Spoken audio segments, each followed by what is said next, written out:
Cordial saludo para todos. Bienvenidos a este módulo del curso de alergia para padres, donde tenemos una invitada especial. Como ya se han dado cuenta, en el módulo uno hablamos de algunos conceptos desde el punto de vista de la parte de gastroenterología pediátrica y en esta ocasión, como es un módulo completo, vamos a tener la oportunidad de contar con la experiencia de una persona a la cual estimo muchísimo, que además fue compañera mía en parte, en algún momento de la universidad, y esa es la doctora María Beatriz García. Es alergóloga pediatra. La doctora María Beatriz García trabaja en este momento en la Fundación Santa Fe de Bogotá, en una unidad que se llama UNIMEC, URL.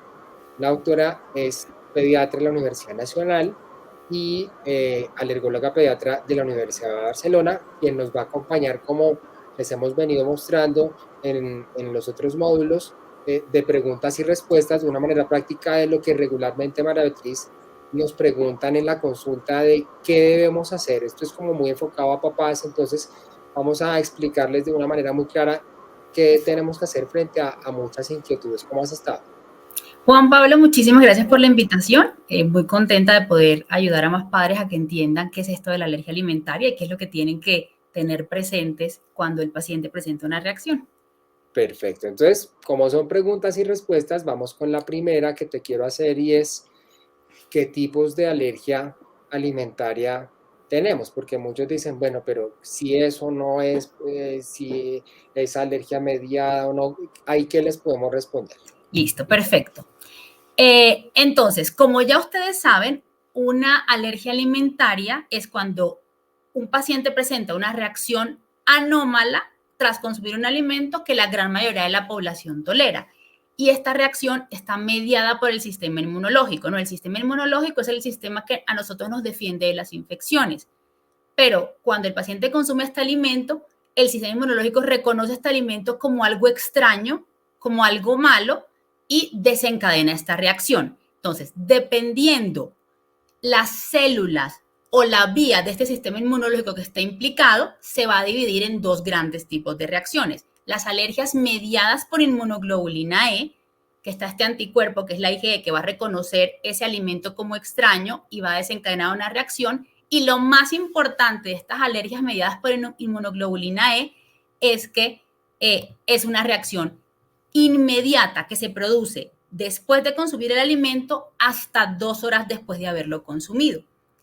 ¿Qué manifestaciones puede tener el niño cuando hace una reacción inmediata mediada por inmunoglobulina E? Puede tener manifestaciones en la piel, el paciente presenta ronchas en la piel o puede estar la piel roja, le pica mucho, se puede inflamar los labios o la boca, que es lo que nosotros llamamos como angiedema.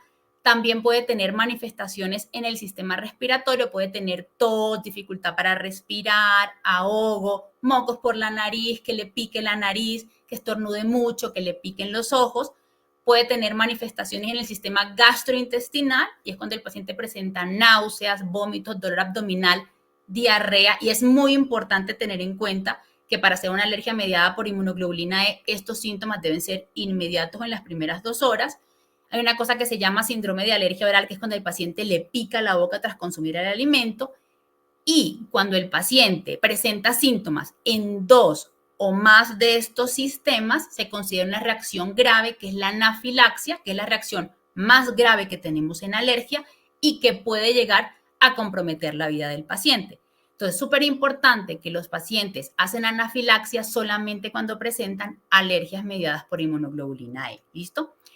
El otro tipo de reacción es cuando no está implicada la inmunoglobulina E, están implicadas otras células, como las células, los linfocitos T, y la característica principal es que van a ser manifestaciones tardías. Es decir, el paciente consume el alimento y después de las 2 horas o varios días después, el paciente va a presentar síntomas. Usualmente estos síntomas van a ser del sistema gastrointestinal y tenemos como 3 entidades grandes, ¿no? Que es lo que más vemos. Primero es la proctocolitis alérgica, que son pacientes pequeños, menos de 6 meses habitualmente alimentados con leche materna.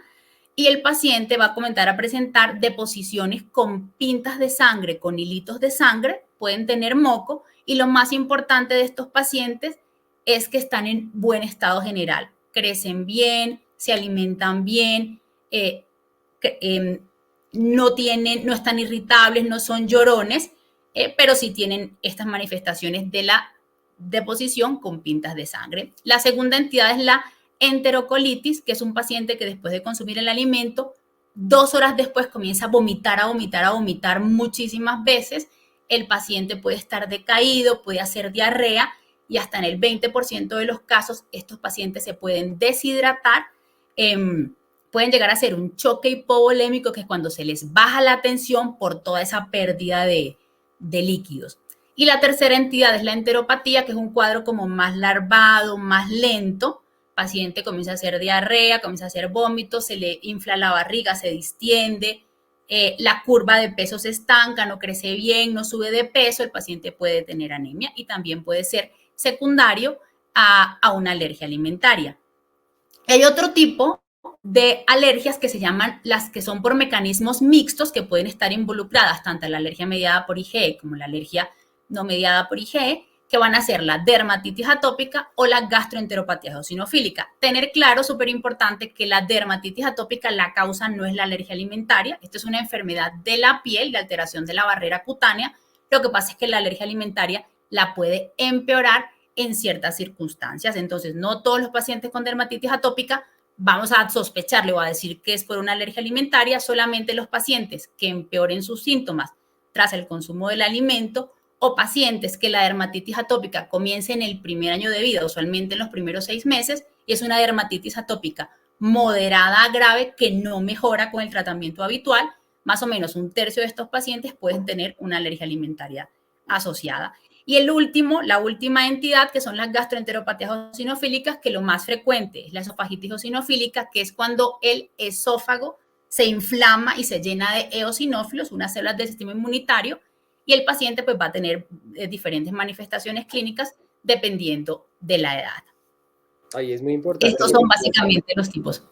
Ahí es donde es muy importante eso, porque mira que los pacientes que tienen, por decir, el que tiene reflujo, y tú le estás dando omeprazol, esomeprazol, y no mejora, probablemente puede ser que tenga una alergia tipo esofagitis eosinofílica, y resulta que, pues, yo sé que muchos papás les da miedo que llevemos a esos niños a hacerles endoscopia y eso, pero a veces termina siendo la única manera de poder diagnosticar estos casos, ¿no? Toda la razón, Juanpa, así es. Así es, así es. Hay que tenerlo en cuenta siempre. Sí. Tengo otra pregunta y es, entonces con esto, ¿qué pruebas van a definir el diagnóstico de la alergia?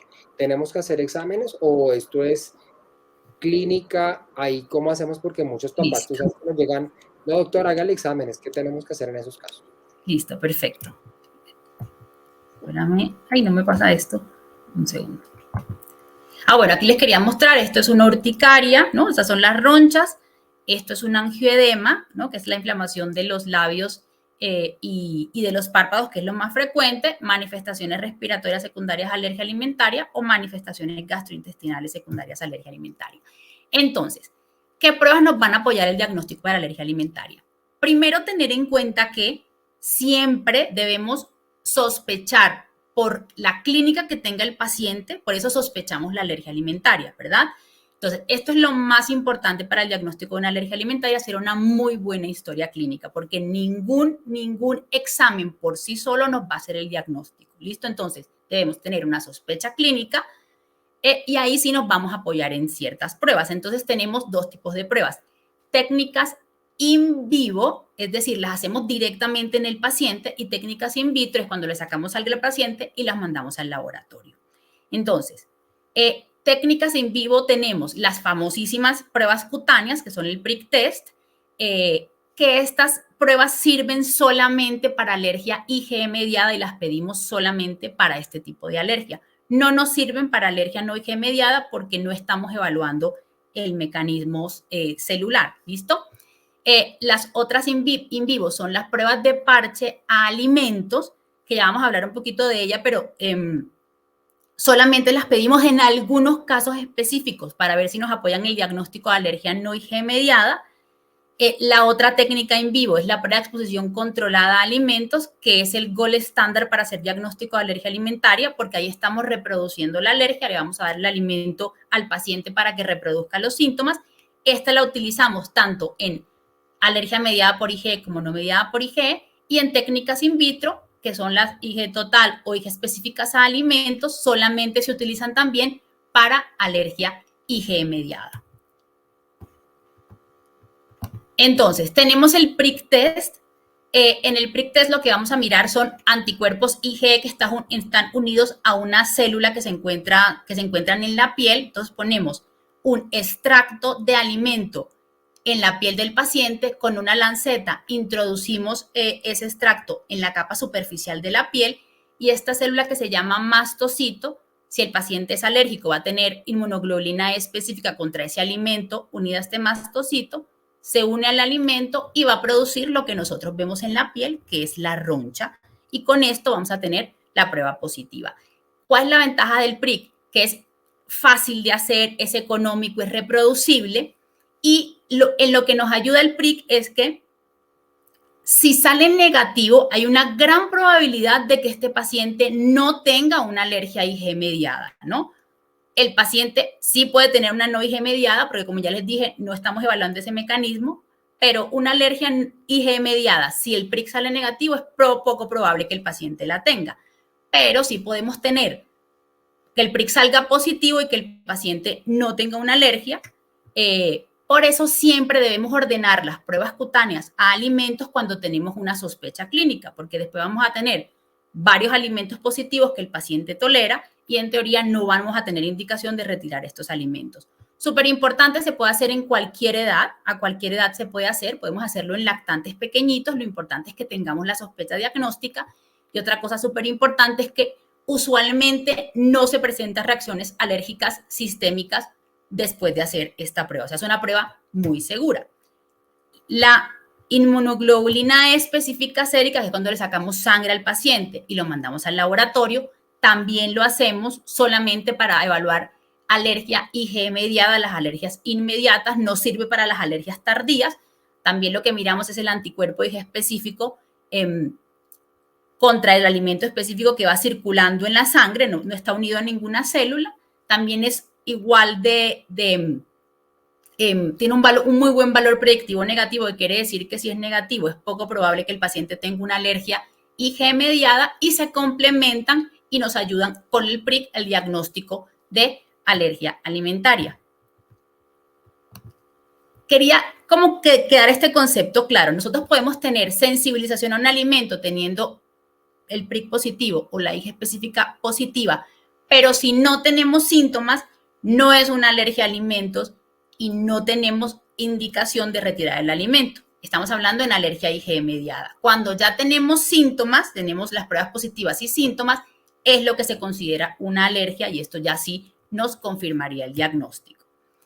Y para hablar un poco de la prueba de parche a alimentos, que la utilizamos en casos muy específicos para ver si nos pueden apoyar el diagnóstico de alergia no IgE mediada. Entonces aquí cogemos estos pocitos y ponemos los alimentos que queremos evaluar. Usualmente son alimentos frescos oleofilizados disueltos en vaselina o en agua.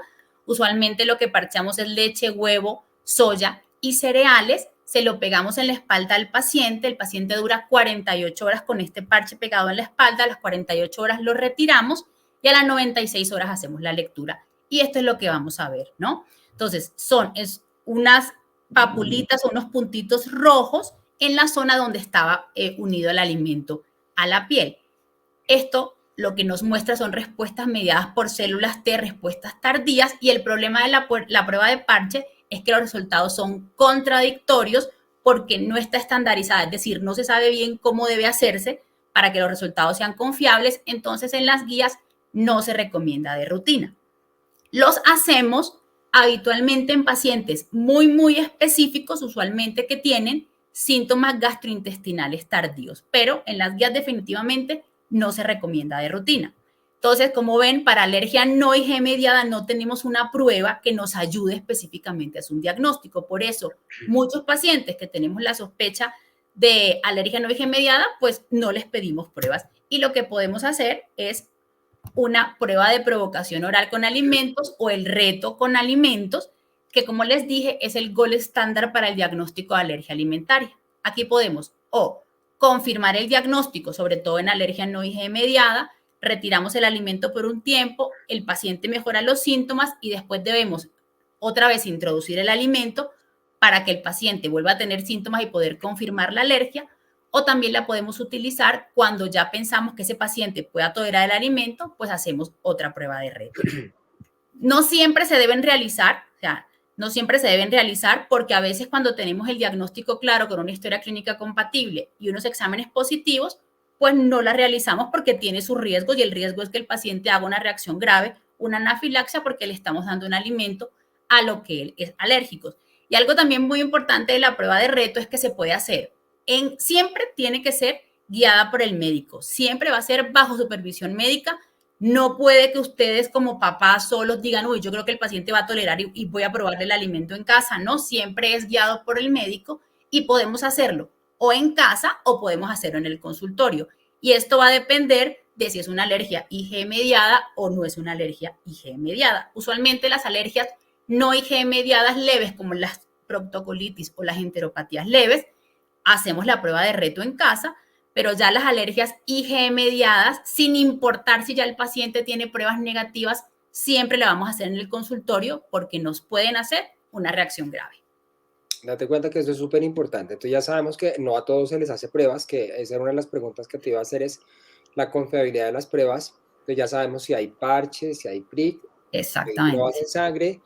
En muchos niños no necesariamente lo No se les necesitamos. hace, Es exacto. importante la clínica, ¿sí? Es La lo más importante. si no hay clínica, así tengamos pruebas, pero si el niño se expone al huevo, a la leche y no le pasa nada, así las pruebas estén positivas, está sensibilizado, pero no es una Exacto. alergia, Exacto. para no tener que incurrir en restricciones de alimentos que son innecesarias. Una pregunta frente a lo de la confiabilidad de las pruebas de diagnóstico, y ahorita tú lo estás viviendo y nosotros también, y los papás están gastando una cantidad de plata, es esas pruebas que salen de 200 alimentos de IgG. Sí. ¿Qué pensamos en eso? ¿Qué No, piensas? o sea, a ver, la IgG no, o sea, con IgG no se evalúa alergia alimentaria. De hecho, la inmunoglobulina G es un anticuerpo que nos habla de tolerancia a alimentos. O sea, nosotros cuando queremos ver en desensibilización, que es otro tema, si el paciente va a tolerar el alimento, le medimos IgG4. Entonces, estas pruebas lo único que te están diciendo y salen positivas es que el paciente ha estado expuesto a ese alimento, lo ha comido y nada más, y probablemente lo tolere, porque una fracción de esa IgG, que es la IgG4, nos habla de tolerancia alimentaria. Entonces, no deben hacerse porque no aportan absolutamente nada para el diagnóstico. Y de hecho, las grandes sociedades de alergología, tanto la europea como la americana, ya sacaron documentos de posición diciendo que esto no se debe hacer porque es perder la plata, o sea, no sirve para nada. Y no se gasten la plata. Otra pregunta que tengo acá es, ¿cómo reconozco una reacción leve y la diferencia una grave? Porque a veces uno dice, ¿será que me voy para urgencias o cada vez que haga una Exacto. reacción? Súper O será importante. que puedo manejarlo en casa? Hablo con mi médico y ¿qué hago en esos casos? Listo, entonces vengan y ya se las... Me ponen la presentación, listo. Bueno, aquí era algo más del diagnóstico, pero bueno, ya quedó claro. Entonces, acordarnos que las reacciones alérgicas pueden manifestarse en diferentes sistemas, ¿no? Podemos tener síntomas en piel, síntomas en aparato digestivo, síntomas en aparato respiratorio o síntomas cardiovasculares. Entonces, ¿cómo voy a saber si es una reacción leve o una reacción grave? Una reacción leve habitualmente es una reacción que se presenta en solamente una parte del cuerpo. Es decir, el paciente puede tener manifestaciones en piel, puede tener ronchas, se le puso rojo una parte del cuerpo, le pica, se puede inflamar. Si solamente es eso, es una reacción leve. O el paciente puede tener síntomas respiratorios altos, es decir, el paciente tiene mocos por la nariz, estornudo, le pican la nariz, le lagrimean los ojos, le pican los ojos. Si solamente compromete el sistema respiratorio alto, es una reacción leve. O el paciente puede solo tener manifestaciones en el sistema gastrointestinal, dolor abdominal, diarrea, náuseas, vómito, picazón en la boca, que ocurre de manera inmediata. Entonces, si tenemos síntomas en solo una parte del cuerpo, es una reacción leve. ¿Y cómo vamos a diferenciarle a una reacción grave? Si ya aparecen síntomas en diferentes partes del cuerpo y muchos síntomas, ya es una reacción grave. Es decir, el paciente tiene ronchas en la piel y comienza con mocos por la nariz, con estornudos y con picor de nariz, pues ya es una reacción grave. O el paciente presenta ronchas en la piel y comienza a vomitar, ya es una reacción grave.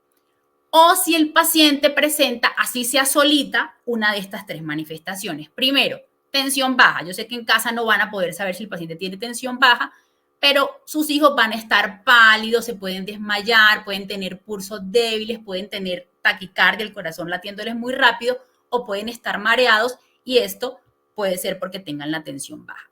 Que el paciente tenga broncoespasmo, que ya le ha cogido las vías respiratorias bajas, que el paciente tenga tos, pitos en el pecho, silbidos en el pecho, dificultad para respirar, o que tenga una coloración azul en la piel, que es lo que nosotros llamamos cianosis, ya solo con esto es una reacción grave. O que el paciente tenga compromiso laringio, que sienta opresión faríngea, que tosa y esa tos sea ronca, que esté ronco él, o que tenga dificultad para respirar y para tragar, esto es una reacción grave. Súper importante, el paciente puede comenzar con una reacción leve y después evolucionar a una reacción grave. Entonces, si su hijo les hace reacciones en casa, tenemos que vigilarlo hasta que esté completamente asintomático, porque de una reacción leve en cualquier momento puede pasar a una reacción grave. Y estas son las definiciones de anafilaxia, que como les decía es la reacción grave que podemos tener en alergia, que puede comprometer la vida del paciente, que la definición pues la saca la Organización Mundial de Alergia en 2020, que como les decía es tener manifestaciones en piel y por lo menos uno de los otros sistemas, respiratorio, circulatorio, gastrointestinal, o tener hipotensión, broncoespasmo o compromiso laringio, inclusive sin tener manifestaciones en piel. Entonces, así es como podemos diferenciarlo. Básicamente, un solo sistema, reacción leve, pues dos o más sistemas comprometidos, reacción grave. Y en esos casos, ¿qué hago?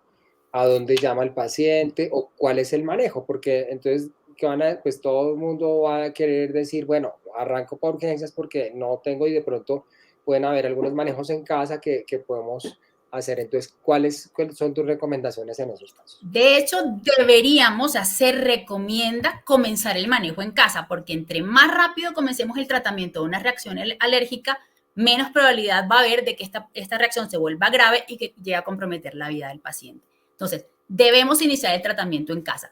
Para eso, ustedes deben tener un informe médico donde nosotros, los alergólogos, los gastroenterólogos, les dejemos por escrito si el paciente presenta este síntoma, pues tienen que actuar de esta manera. Eso es súper importante para que ustedes sepan qué es lo que tienen que hacer. Primero, retirar el agente causal. ¿Qué significa? Si el paciente comienza la reacción cuando está consumiendo el alimento, pues deben suspender el alimento, retirarlo de la boca. Y dependiendo de la gravedad de la reacción, si es una reacción leve o una reacción grave, vamos a hacer el tratamiento.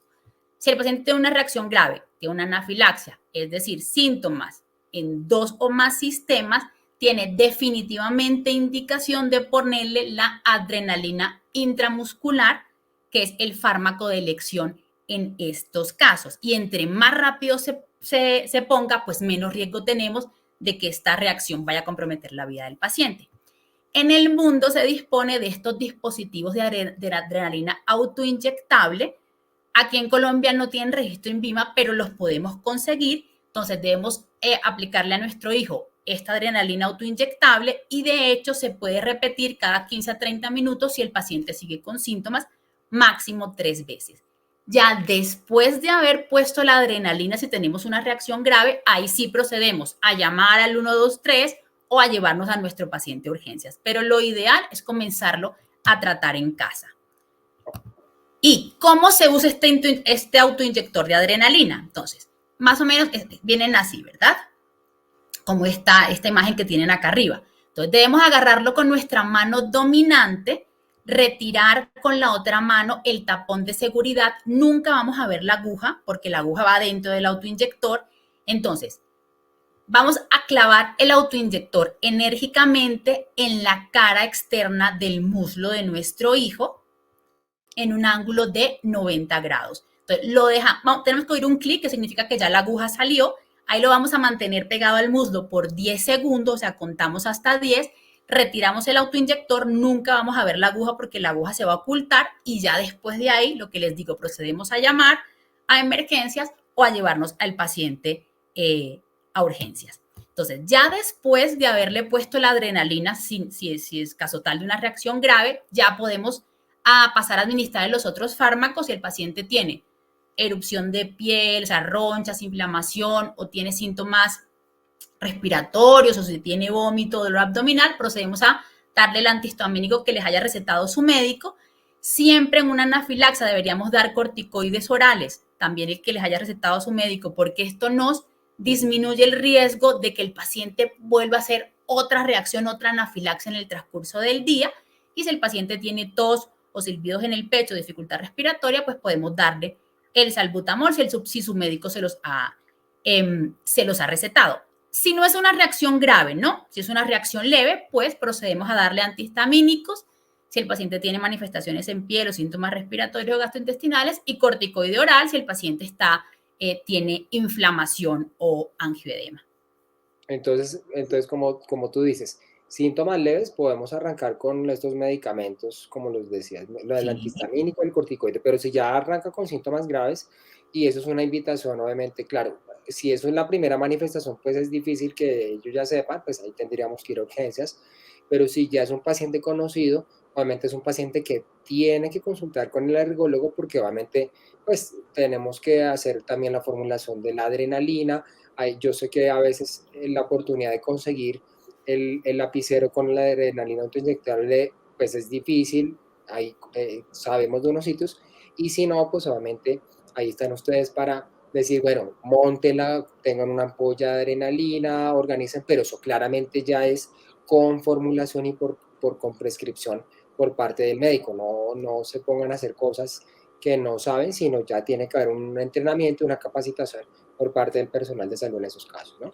exactamente. Todo paciente con con reacción alérgica a alimentos debe irse al consultorio de su médico tratante, sea alergólogo o gastroenterólogo, con un plan de manejo en casa.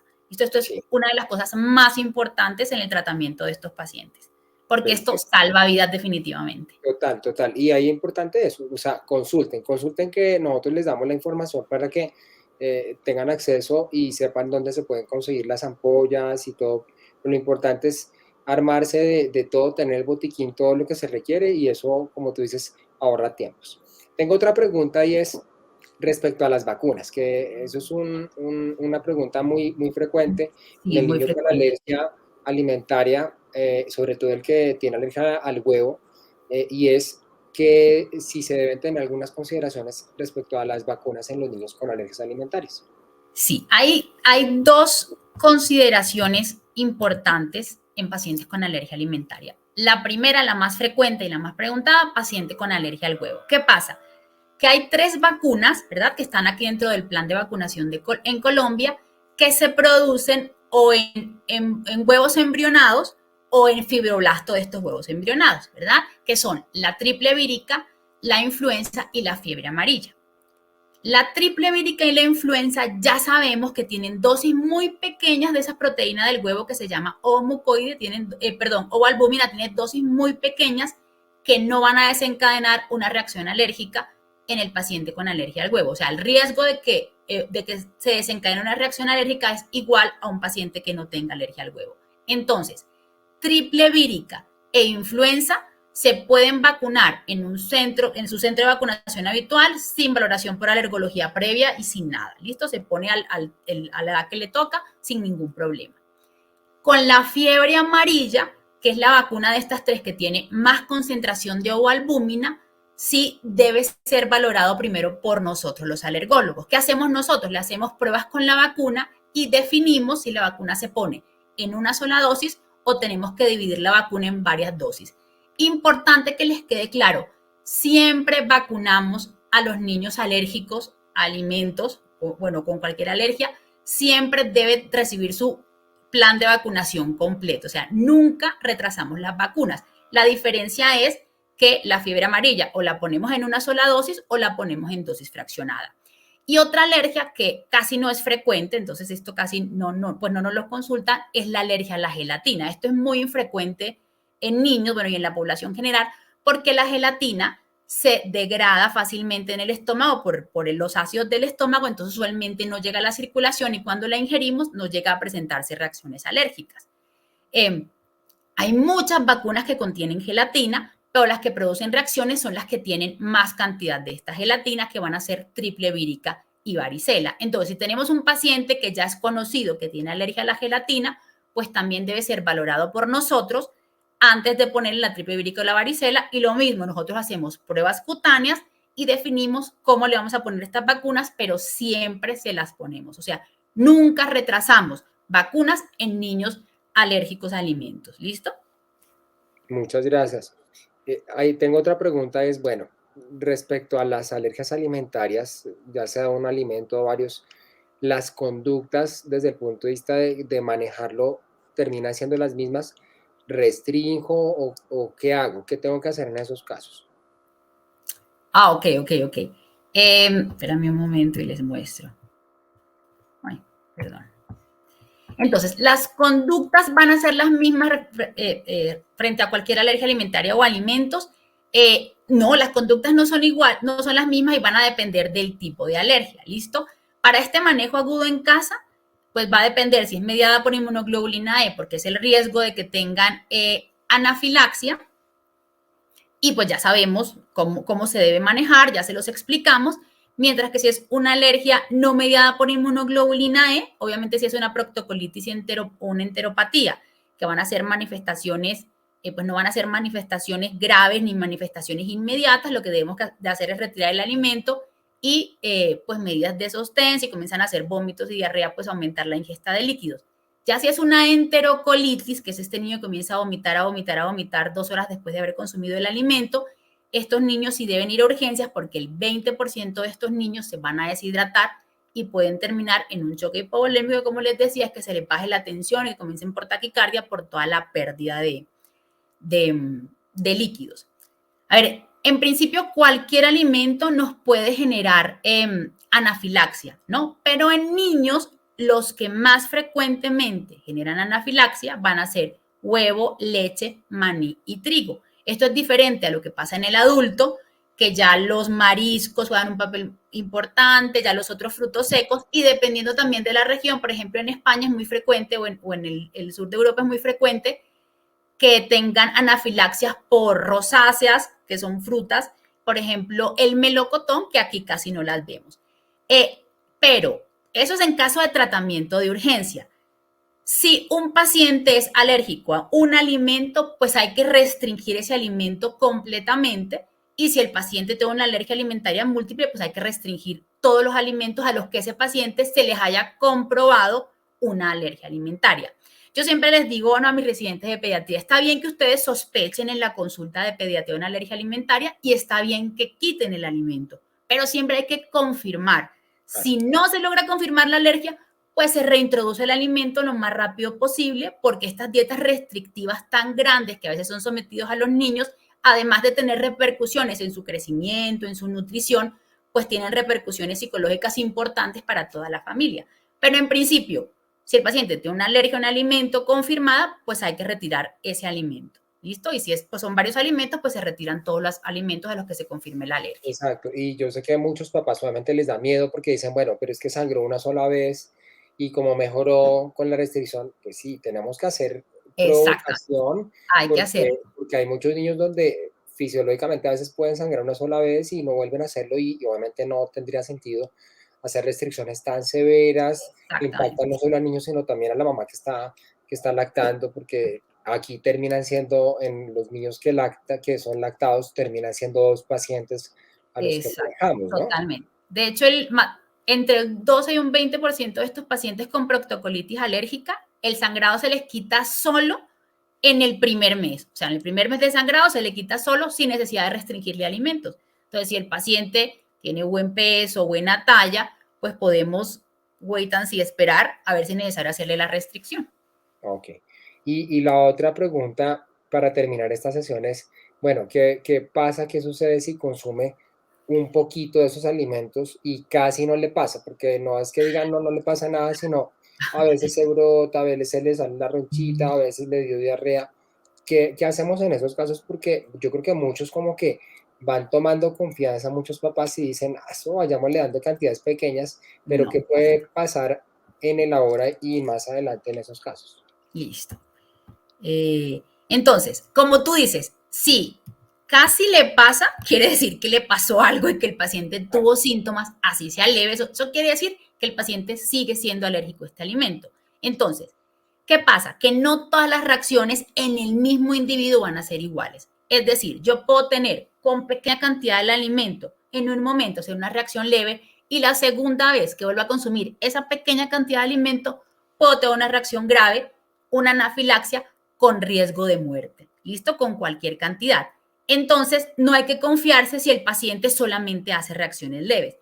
¿Qué es lo otro? Que estas reacciones, las acciones alérgicas son impredecibles. Como les decía, una reacción puede comenzar siendo leve y después puede derivar rápidamente en una anafilaxia con riesgo de muerte. Entonces, la única forma de prevenir una reacción grave es evitar el alimento por completo. Si al paciente le pasa algo, así sea, tenga poquitos síntomas, debemos restringir ese alimento por completo, porque no sabemos en qué momento esa reacción leve se puede pues, convertir en una reacción grave y amenaza la vida de nuestro hijo. Pues María Beatriz, muchísimas gracias. Yo creo que este es un tema, pues hay mucha tela, como te decía, que cortar en esto, pero tratamos como de sacar, de sintetizar las preguntas que más frecuentemente nos hacen en la consulta. Esto, como les comentamos en el primer módulo, este tipo de actividades no es para formar coach ni entrenamiento de padres en alergias Sí, alimentarias. Mucho cuidado con esto. Es sí, sí. simplemente como invitarlos y explicarles a través de los expertos qué cosas puntuales ustedes pueden hacer, ¿sí? Para evitar complicaciones, reacciones severas, que no vayamos a poner en riesgo el estado de salud de los niños, pero siempre tal vez lo más importante es, por favor, consulten. O sea, consulten, hay equipos, se están montando equipos multidisciplinarios, ya lo hemos visto, está el gastro, está la alergóloga o el alergólogo, nutrición, etcétera. Entonces, ahí es donde siempre decimos, por favor, consulten, no se pongan, los grupos de chat son interesantes para apoyarse en algunas cosas puntuales de que dónde conseguimos este producto, dónde podemos, si es un niño que está alimentado con fórmula, dónde podemos conseguir la fórmula, etcétera, o si se mandó una prueba donde se puede hacer, o para referenciar a algún especialista, pero no para ponerse a hacer cosas como donde en un chat hay 20.000 personas que cada uno lo cuenta desde su experiencia. Entonces, quería agradecerte muchísimo el poder compartir este espacio con nosotros. Vamos a intentar a ver de pronto si tenemos otro espacio para ir profundizando en más preguntas o en más comentarios que tengan los padres y de veras muchos agradecimientos por estar aquí en este espacio académico. Juan Pablo, muchas gracias a ti por invitarme. Espero que les haya servido y lo mismo, el mismo mensaje que tú mandas. Lo importante es consultar porque dos niños con la misma alergia no son iguales, tienen umbrales de tolerancia diferentes, entonces el manejo puede ser diferente. Entonces siempre consulten a su médico de cabecera. Muchísimas gracias. Muchas gracias, que estés muy bien. Bueno, Hasta hasta luego. luego.